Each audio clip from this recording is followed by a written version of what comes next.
Nós convidamos para participar conosco no programa de hoje o psicólogo Antônio Danelon conosco, estará também aqui ao nosso lado fazendo as perguntas para o nosso entrevistado. Ele está em várias áreas, não só na área odontológica, como também biólogo, professor universitário, também é um multiuso, se assim podemos dizer. Ele sempre participa conosco na programação aqui da TV Altiora. Doutor Eduardo Gomes, boa noite, seja bem-vindo conosco. Boa noite, ouvintes da Altiora. Boa noite, Antônio Carlos, sempre com essa elegância muito bonita. O nosso amigo querido Danelon também participando aqui. Eu quero dizer que eu estou lisonjeado de poder estar participando desse programa aqui, que eu vou confessar uma coisa para vocês já logo de cara, viu? Quando eu assisti o programa e vi as entrevistas interessantes, assuntos de ponta, assuntos up to date, e eu falava, um dia quem sabe eu posso ser entrevistado aí pelo Antônio Carlos, ou pelo Danelon, ou pelo pessoal de lá da Altiora. E aí o sonho está realizado. Estou aqui presente, com o maior prazer de poder estar conversando com vocês todos aqui. Legal, vamos fazer aí um resumo breve da sua vida, da sua trajetória profissional até nesse momento, rapidamente? Não, tranquilo. Eu sou biólogo, sou odontólogo, vim morar em Bragança Paulista. Eu não sou bragantino, mas eu vim morar em Bragança Paulista, aí fiz fazer a faculdade de biologia. E era um curso noturno essa faculdade de biologia que eu fazia, e tinha um tempo ocioso durante o dia. Eu sempre fui uma pessoa muito inquieta, querendo fazer as coisas, e passava a maior parte do dia sem poder estar fazendo praticamente quase nada. E eu tinha aí uns amigos aí da universidade, o Frei Constante, Frei Caetano, tinha meu tio Frei Agostinho, que foi reitor da Universidade de São Francisco também. E eu pedi para ele se não tinha algum lugar para eu poder trabalhar, porque eu não queria ficar durante o dia ocioso sem fazer nada. Conclusão, vagou lá um lugar no laboratório de parasitologia. E me chamaram, me convidaram se eu queria assumir a parte técnica, era um laboratório de pesquisa. Eu mais do que depressa, peguei esse laboratório de parasitologia, transformei ele, fiz uma quantidade enorme de lâminas, fiz cursos, eu era um ratão de biblioteca, passava durante a noite, era o meu curso noturno, mas durante o dia passava na biblioteca, lia, estudava, trabalhava, enfim, sonhava em ser professor de parasitologia. E aconteceu, acabei sendo um técnico, depois comecei a dar as aulas práticas nos cursos da medicina, nos cursos todos aí, enfim, consegui chegar até o titular da cadeira de parasitologia aqui na Universidade de São Francisco. A partir daí, eu fui para a FESB, onde passei mais 2 mandatos de coordenação do curso de biologia, que eu era biólogo, enfim. Mas nesse meio do caminho, como eu era muito intrépido, eu não tinha mais outra pós-graduação para poder fazer, que não tinha aqui perto uma pós-graduação em parasitologia. Então, abriu o curso de parasitologia de pós-graduação na Unicamp. Prestei concurso lá e passei. Fui aprovado, enfim, estava fazendo a pós-graduação. Quando eu trabalhava numa escola aqui em Bragança, e nós fomos ali, como se fosse o professor de biologia que eu era, a gente queria gabaritar a prova do vestibular para poder entregar para os alunos assim, um gabarito não oficial, obviamente, esses esquemas que essas escolas fazem por aí. E fui prestar o vestibular em curso de odontologia. Fiz a minha opção por odontologia e acabei passando em odontologia. Então eu fazia ao mesmo tempo a graduação em odontologia e fazia também pós-graduação na Unicamp. Quer dizer, ficava sempre 3 períodos por dia fora de casa. E depois acabei fazendo especialização na área da educação, pós-graduação na área da parasitologia na Unicamp e segui a minha vida profissional. O Eduardo, o povo brasileiro é um povo que se preocupa com a educação bucal, com a saúde bucal. É um povo que escova os dentes direitinho ou não?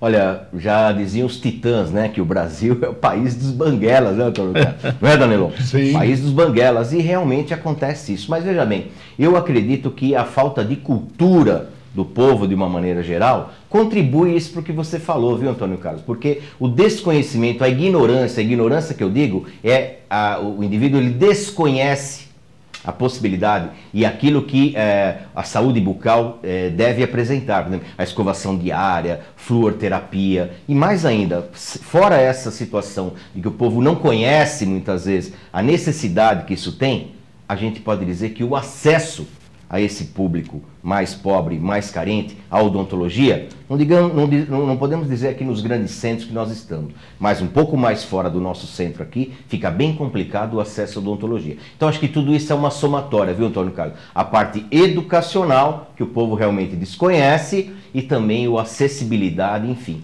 Eu acho que é um processo isso que a gente está mudando no país. Uma vez um amigo da área sua me disse que as cáries estavam com seus dias contados. Elas estão mesmo?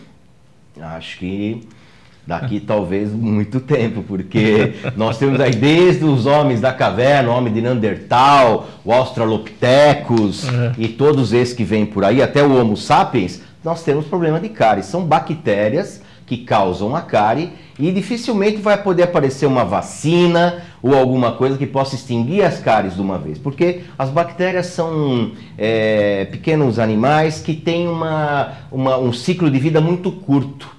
Quando em torno de 6 horas já aparece a filiação, a bactéria filha, aquela a partir de uma, já aparece em uma divisão, uma reprodução por elas, em 6 horas já nasce uma outra carga de bactérias. Então, o que acontece? Muitas vezes é difícil você estar controlando isso com uma vacina, um medicamento, porque elas se tornam resistentes a isso e passam para as filiações seguintes. Esse conceito aí de resistência a drogas que eu digo, drogas que matam essa bactéria, ou mesmo uma vacina, alguma coisa que possa estar extinguindo as cáries de uma vez. Eu acho que só a partir do momento que não tivermos mais dentes normais, viu, Antônio Carlos? Aí sim, nós teremos aí a extinção das cáries. Enquanto tivermos dentes normais aí, dificilmente isso vai acontecer. Legal, muitas perguntas estão chegando, sensibilidade nos dentes, minha gengiva está sangrando, faço bochechos com água oxigenada, já ele vai responder tudo isso e você pode fazer o mesmo através do telefone 0 operadora 11 2277 0905, 2277 0905, faça sua pergunta, ou se preferir ainda, pode ser pelo e-mail também. coletivodeimprensas@altioratv.com. Faça a sua pergunta para o Dr. Eduardo Gomes, estaremos reportando hoje. Se quiser participar pelo Twitter também, fique à vontade, que assim estaremos fazendo, só coloca o nome para facilitar. Doutor Antônio Danilo, boa noite, seja bem-vindo ao Coletivo de Imprensa hoje. Muito boa noite. Para sorrir, hein? Para sorrir, é a profissão que nos deixa com a boca aberta, né? Não Todas pelo preço, não pelo preço, aberta, não pelo preço, mas pela... Desculpe. Eduardo, é muita alegria estar aqui com você, um grande amigo. E eu gostaria de explorar esse amigo, quando os amigos são para ser explorados, sem dúvida nenhuma. Gostaria que você falasse sobre bruxismo. O que é o bruxismo? Ok. Vamos já entrar na parte técnica, então. Bruxismo, na realidade, é aquela mordida que o indivíduo tem, onde ele tem um desgaste dos dentes, né? O bruxismo, eles falavam, esse termo bruxismo vem aí das bruxas antigas que tinham a mastigação fechada, aquela boca cerrada, e na realidade não tem muito a ver com bruxaria, não. Isso aí tem um problema com disfunção, algum tipo de disfunção que faça o indivíduo, durante a noite ou durante o dia, ter uma mordida muito fechada. Ele consegue, ele movimenta a mandíbula em relação à maxila durante a noite. E ele tem um desgaste dos dentes por conta disso. E isso está atrelado a um estresse, ao nervosismo? Não tenha dúvida nenhuma. Existem muitas causas em relação ao bruxismo. Inclusive, eu já até com o Danilão, um bate-papo informal que nós tivemos isso, que o bruxismo, Antônio Carlos, você diagnosticando qual de onde ele provém, se for problema de articulação, de mordida torta, algum mau jeito que o indivíduo tem ao longo do tempo, você pode resolver de uma determinada maneira. Mas se o indivíduo tiver um problema de estresse, ansiedade, ao invés de descontar na geladeira, ele fica mastigando e mordendo a noite inteira, o indivíduo, não só o dentista vai poder resolver a situação dele, mas tem que ser um tratamento multidisciplinar, um psicólogo tem que entrar. Então tem que ver por que ele está tendo aquele problema de estresse, aquela ansiedade, para ele poder parar com o bruxismo. Aí sim, depois ele volta no dentista e aí aumenta as coroas clínicas, melhora a articulação, indica uma placa, daquelas placas protetoras que o indivíduo fica durante a noite, prescreve um relaxante muscular, o indivíduo depois pode ter vida normal, viu? A causa é emocional. Tem vários tipos, pode ser uma causa emocional ou pode ser funcional também do indivíduo, né? Ele normalmente, ele morde aquilo por um hábito, Danilon. Ele pode criar um hábito, que nem, por exemplo, colocar uma caneta na boca, né? Coloca o dedo na boca, a chupeta da criança, isso é um hábito que o indivíduo tem. Tem pessoas que carregam exatamente na boca, mas nem sempre é atrelado ao estresse. A maioria dos casos tem uma passagem psicológica assim para ele fazer isso, mas ela pode ser funcional apenas, viu? O psicológico está afastado dessa situação. Aí sim o dentista pode resolver de uma maneira mais técnica em relação aos dentes, em relação à mordida e assim por diante. Quem está em casa, o Eduardo, como é que ele identifica isso? Eu conheço, eu já tive, eu sei, vem uma dor de cabeça, no meu caso, insuportável no meio do dia, não é na noite, não é de manhã. Pelo menos no meu era no meio do dia, uma dor de cabeça insuportável e não sabia do que era. E era de ranger os dentes na noite anterior. Quem está em casa, quais são os sintomas aquele que pode ficar atento? Porque de repente, muitos falavam, olha, mas aí, será que não é o óculos? Será que não é... Cada um vai inventando alguma coisa, mas nunca se lembra do dente.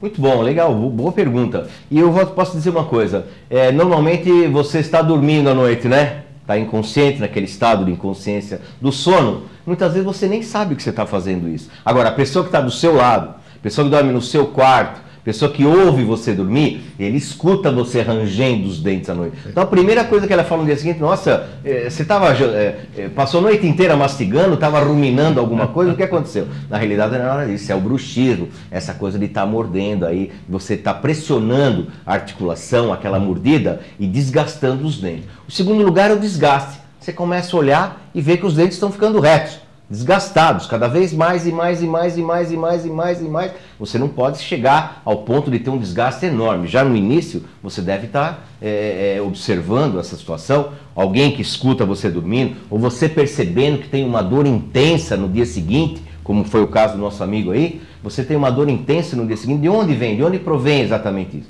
E você tem que ver o mais cedo possível, que eu acho que a prevenção é a melhor das situações. Você logo no início diagnosticar, detectar esse tipo de situação, você procura um profissional que ele pode estar resolvendo isso. Então, o barulho de ranger à noite, as dores no dia seguinte, né? O desgaste dos dentes, esses são indicativos aí que qualquer pessoa pode ver. Então, a coletiva de imprensa vai para um rápido intervalo e volta em seguida.